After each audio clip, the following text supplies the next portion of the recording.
What's up? What's up? What's up? Thank you for coming back to the Let's Dig Into That podcast. Just want to say again, thank you so much for everyone who's tuning in. It means the world to us. You'll never really know how much it does. I bet some of you are wondering, what is Let's Dig Into That? Well, it's a proclamation, a calling to connect. Our mission is to remain honest and curious because we want to promote connection through meaningful conversations. Yes, we do. Yeah, I believe connection's how we heal. That's why we do it. T-shirts are coming. Yes, and who am I here with? As always, I'm here with the stats tutor extraordinaire, the queen with the perfect swang, and the beauty and brains behind this operation, my beautiful wife, Jordan. What's up, Jordan? Woo, thank you so much. That's all the woo I get? Intro game. Woo. Well, it seems odd to woo for myself. You should always woo for yourself. I'm about to woo you, my people-pleasing music maker, my superhero of saltwater. That's right. JT. Favorite activity? Float.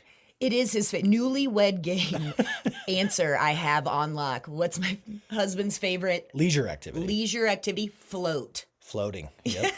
That's it. Accurate. So I came home with 2 pies today, and apparently... Soul crushing. I crushed his soul, because that's what 2 pies are known to do. Apple, cherry. Like, this is not... Well, let me ask you something. Mm-hmm. What do you prefer, cake or pie? Cornbread. Cake or pie, cornbread is my 100% answer. I am a cake till I die man. And so 2 pies, just don't trick me with fruit. Give me my chocolate. That is true. Chocolate guru, chocolate lover to the core. I get it, and I knew what I was getting into. Again, I'm not happy, a cornbread lover over here, but I just felt like, never. He looked at me like, oh, yay, sort of. Pie 1. Pie 2 was like, shit and fall back in it. Like, it was just so much like, a hate crime on dessert. We take dessert Sharing. seriously. We're good shares. This is not meant just for you. Nacho birthday. Fair enough. Okay. I'll take that. We go hard on dessert, and so usually lying. there's a variety. And so doubling down on pie, I was just like, the pie's for everyone else. Where is my cake? And I love you, but I'd be lying to myself if I said I loved cake. I know. Pancakes. Pancakes, I do. There you go. With peanut butter. I know that'll probably start some stir, but peanut butter and syrup, that's the pan is my definite favorite cake. Dave Chang, pineapple on pizza, man. Quickest way to lose a friend there. So, in the spirit of not feeling like I know my my honey today with his expressive devastation, this is not a confessional, but I'm going to pose a question here. So, not interested in the lies you've told others, but I am interested. Would you be willing to share the biggest lie you've ever told yourself? Oh, wow.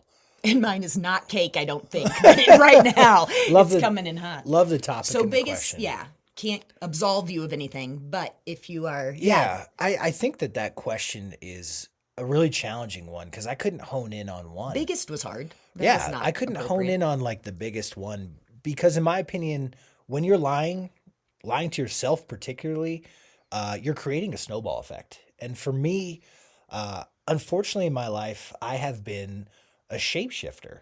I can, I spent so much of my life identifying what other people needed and making myself fit that mold. And so the biggest lie I've ever told to myself revolves so much around my identity because I spent so much of my life figuring out how to be what other people wanted me to be, not what I wanted to be. That's a full-time job. It was extensive. It's been a long journey of work for me to sort of break those people-pleasing patterns. But to answer your question more completely and fully, like lying about who I was to people. Because you wanted to be liked. You wanted acceptance in whatever relationship or group. Huge. Yeah, absolutely. That was the driving force. Right. It and we're felt all guilty. You're not. It felt like it served me to best be suited to other people's standards as opposed to my own. And man, we'll continue this conversation, but that served me zero. Right. I'm going to ask you something that people are going to be like, please give JT a hug on behalf of us. So you were a chubby child. And did you, I'm so, but like the humor, I go instantly to like work because I Thanks for find bringing you, that up. I Yeah. find you, I think it's great. So as a fat guy, As a fat kid, yes, if you wouldn't mind opening up on that wound. But were you like humor seems like the way, because that's how I tried to fit in. Maybe I was a little squishy for sure, but did you I could see that being a connecting piece, but you were like, whatever, My Little Pony, girl, I got you. I will shapeshift into that. 100%. I was definitely the class clown, but there's an element of this that I think is so interesting. I hate that word, but we are unfortunately in the millennial category. Millennials in denial is our diagnosis. So you brought up, hey, you were a fat kid. My turn. What? Yes, I was told from the start of my life, because I had an amazing support network, that I could do and be anything. I called you a superhero in my intro, so yeah. So when I was younger in high school, It's- I was the captain of all the sports teams. I was the class president. I was in the theater productions. I was Thespian, nice. co-editor of the newspaper. I believed I could do anything, and I did. And I took that into adulthood, thinking that that was a realistic way to live, where I can be and do anything. And I took that to the extreme measures, where if this girl that I was dating wanted me to be this, that's what I was going to be. Your group got specific to Absolutely. I want to be loved. I catered every element of who I was to make sure I was what they wanted, particularly in relationships, I would say was where that was the worst. But when it came down to friends, like I would puff myself up, make myself sound better than I actually was. And that's how I thought I was going to be forming the connections and bonds that I wanted. Well, you just threw out, co-editor of the newspaper. And the first time that I had ever heard, we were talking about our high school prowess, and JT's like, I was the editor of the newspaper. And I was like, huh. So as my in-house dyslexic, like, did you have a buddy co-editing? Because I edit for you now. And so I went to and you do it for me, which I appreciate. So I'm not at all trying to harsh your editing game, because you are great. Well, I'm going to throw you under the bus here. Okay, nice. It's time. My co-editor, you're a Gilmore Girls. Good Lord. I'm bringing it back. My co-editor was Paris. She did it all. I was just there. I was comic relief. Yes, Yeah. you bring Yeah. a dynamic. I see you great in a newsroom. I Yeah. never dabbled, and I wish was that's I was one the morale wish I guy. Yes, you still are. Yeah, I remember JT coming home from the first football practice with the high school team. He's like, apparently I'm the pump up guy because they've got the breakdown force on lock. So I will be rejuvenating spirits of teenage boys. That's right. In the locker room. So Well, big one. So yeah, you so- lied to yourself for love, is what it sounds. I did, but Kind of worth it, but risky. I think we should get into this, but I want to throw that same question back at you. And so I will definitely dig back into how that served me and the results. But first, like to come up with a question Served like that. and potentially hurt. Right. Well, serving isn't always True. How they the how it served me can go lots you of got ways. served. Got it. I see what I did there. And we can get further into that. But to pose a question like that from you, I feel like there's got to be something inside you. Like, same question back to you. What's the biggest lie you've ever told to yourself? It's not a shock this came round. No, the Set you up. conversation started today because it started in my head with we both quit drinking at the Yep. same time, and there is a relentless honesty that comes with that. Like, shit gets very real, and also practices of maintaining the lifestyle that we do love so much that we are sometimes to a fault. Like, no, I do not like that. Yes. I could soften my edges a bit. And so I was kind of reflecting on, man, I was thinking more in the little white lies for myself. And then it grew into my question I posed to you. But I was like, I was a compulsive exaggerator, but probably my most poisonous was plan canceler. Like, guilty of oh, yeah, that sounds great. Let's do it next week. I have no intention, desire. I care about these people, but I'm setting myself up for this cyclical, I have to be the jerk that calls and makes crap up. Lie number 2, to be like, oh, I'm Snowball. so Yeah. sorry. I forgot. I have therapy at that exact time. Can't argue with that. Yeah. And we both share this envy because I hope everyone's lucky enough to have a friend, if they fall into our category, of fun haters, of the people so secure in knowing themselves that you're like, hey, do you want to do this awesome thing? And they go, nah. And you are shocked, enraged because of their agency of life. And so anyway, I was in my own head about being a jerky. Have a lot of living amends. I don't do that anymore. I hold myself to the, oh, you said it.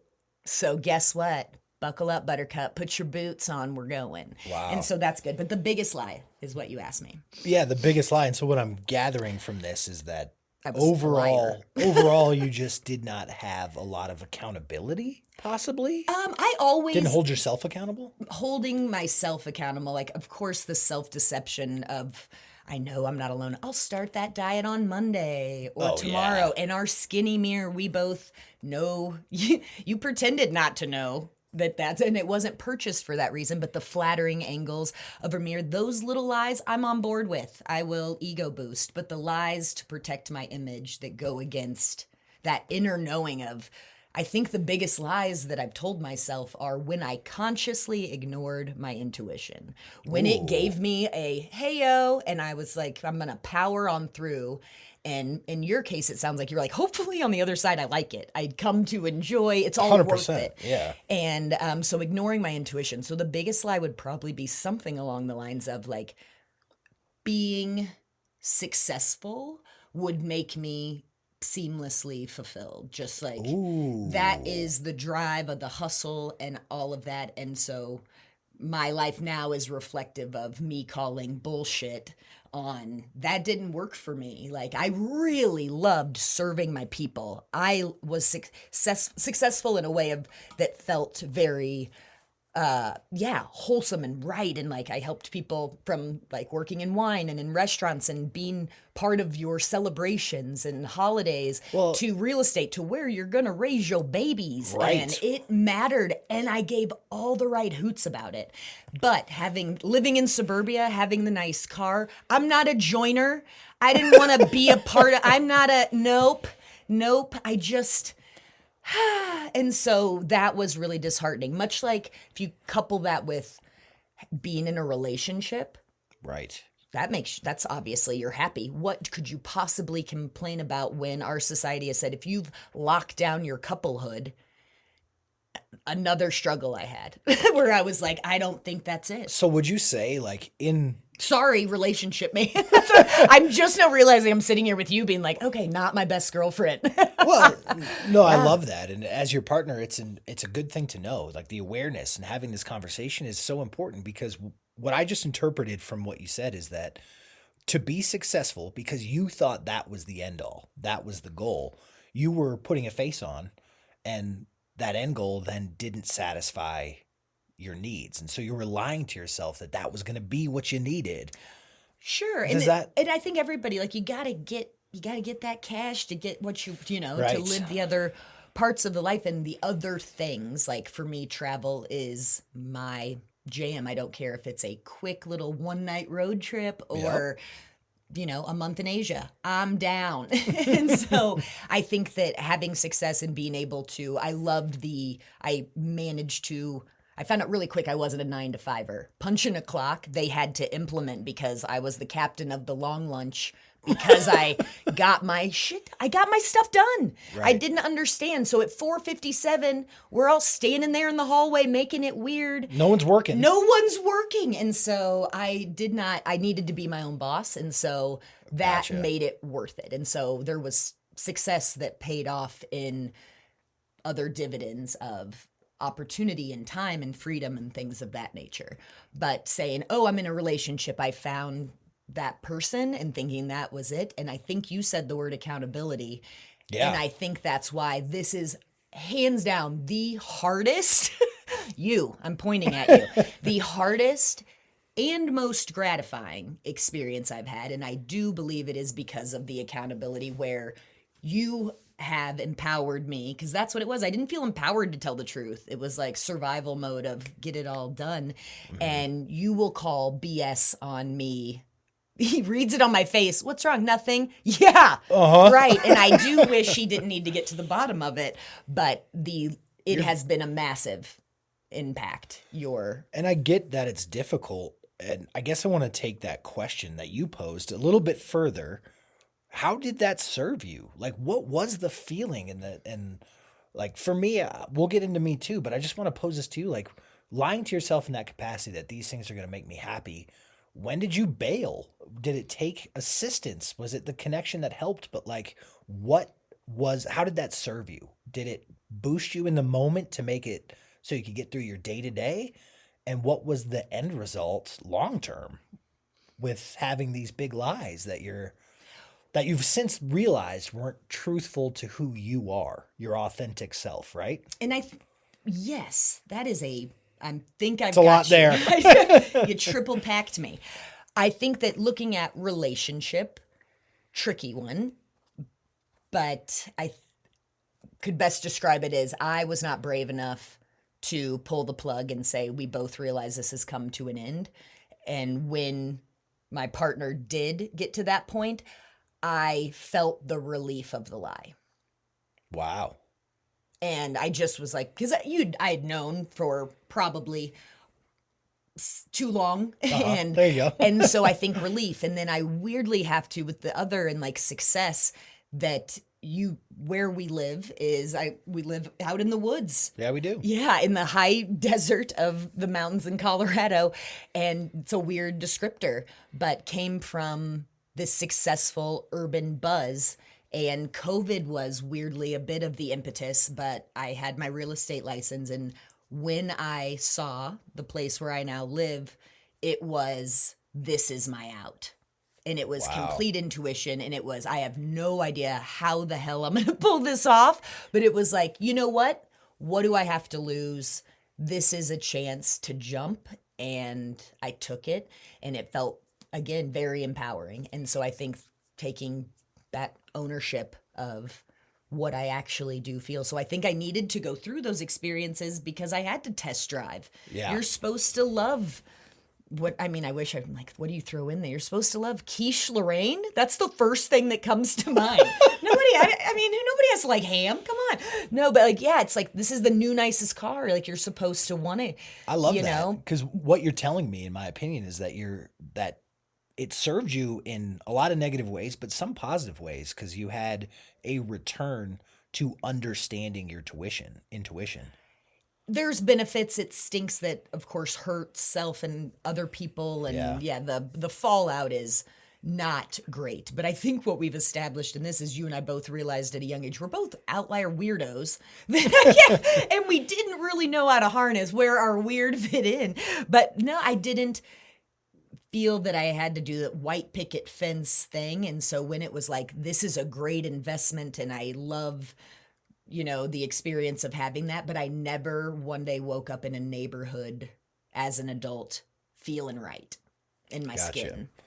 And I can empathize with that. I mean, my sort of people pleasing, shape shifting attitudes, the result of that was truly horrible. Like you're pretending to be something. And so you have to be on and you have to be that person all the time. I was 30 years old before I even started thinking about who I am, what I actually wanted. And so I got myself in a bad situation, and it was all because I had learned to lie to myself from get. It was working. It served me in a capacity where I grew friendships, but in hindsight, 2020 always, looking back, so many of the connections that I wish I had made could have been more authentic and stronger, and I could have had these bonds and connections, but instead I needed to be a big deal.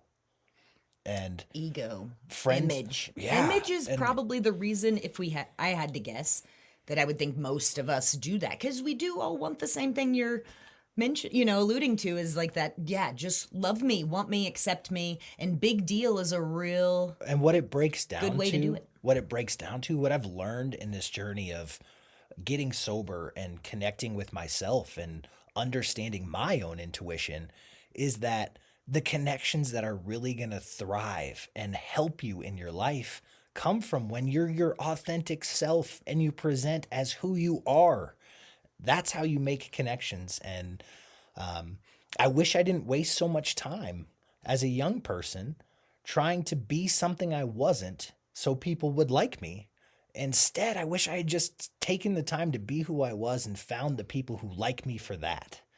You know what I mean? That's the biggest Do you lie. think you were capable at that young age to get inside your own self enough? Because I wonder, you have to experience kind of much like dating, in relationship, you learn what you want and things that, you're like, don't want to sign up for that for the rest of my days. That could you have found that inner authenticity, to use your word, at that time? Unfortunately, no. I don't think that I was capable. And that's hard to say out loud, but it's 100% true. I tried everything I and don't think I would have been. I did everything I could to sort of figure out those things. But the influence of others in the outside world and what was supposed to happen.